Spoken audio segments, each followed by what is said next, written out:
Hi வணக்கம் எல்லாருக்கும். இன்றைக்கு வெள்ளிக்கிழமை மரக்கறி சமையல். நேற்றே தமிழ் கடைக்கு போயிருந்த நாங்கள் மரக்கறி வாங்கணுமெண்டு நிறைய மரக்கறி இல்லை, அப்போ இருந்த மரக்கறிகளை தான் வாங்கி கொண்டு வந்த நாங்கள். முக்கியமாக தமிழ் கடைக்கு போகிறது இந்த கருவேப்பிலையும் பச்சை மிளகாயும் வாங்குறதுக்கு. அப்போ பச்சை மிளகாய் கருவேப்பிலையெல்லாம் வாங்கி கொண்டு வந்தது. பச்சை மிளகாய் நீங்கள் இப்படி ஒரு பாக்ஸுக்குள்ளே கீழே பேப்பரை போட்டுட்டு மேலே காம்பு உடைச்சி வச்சிங்கன்னு சொன்னால் பழுதா போகாமல் நிறைய நாளைக்கு இருக்கும். அதே மாதிரி கருவேப்பிலையும் வச்சிங்கன்னு சொன்னால் பழுதா போகாது. நாங்கள் கூடுதலாக நிறைய வாங்கிக்க இப்படி தான் வைக்கிறது. அதோட சோறு, முருக்கங்காயும் உருளைக்கிழங்கும் போட்ட ஒரு கறி, அதோட வெண்டிக்காய் பால் கறி, பாவக்காய் கறியும் சமைச்சு, பாவக்காய் கறிக்கு நல்ல தேங்காய் பால் ஊற்றி சமைச்சுனா நல்லா இருந்தது சாப்பிடுக்க. அதோட பருப்பும் சமைச்சது.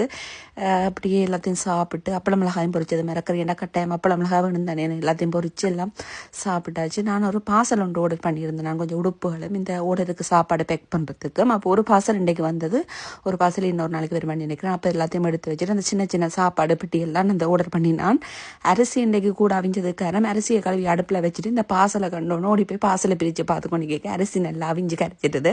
ஆனால் மரக்கறி சாப்பாடோடு சாப்பிட நல்லா இருந்துச்சு. ஓகே பாய், எல்லாரையும் இன்னொரு வீடியோவில் சந்திக்கலாம்.